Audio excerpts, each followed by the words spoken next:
অহংকার থাকা ভালো, কিন্তু নিজেকে নিয়ে নয়। স্পর্ধা থাকা ভালো, কিন্তু দল এমনকি দেশকে নিয়েও নয়। সেই অহংকার আমাদের মানায় আমি একজন মানুষ, সমস্ত পৃথিবীর নাগরিক আমি।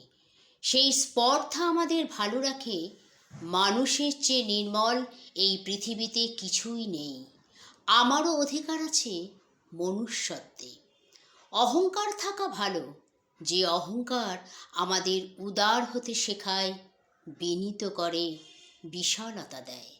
স্পর্ধা থাকা ভালো, যে স্পর্ধা আমাদের কানে মন্ত্র দেয়, মানুষকে ভালোবাসো, মানুষের জন্য বাঁচো, আর যদি কখনো প্রয়োজন হয় মানুষের জন্যই মরে যাও, তুমি মানুষ। কবি বীরেন্দ্র চট্টোপাধ্যায়ের সেই অহংকার, সেই স্পর্ধা।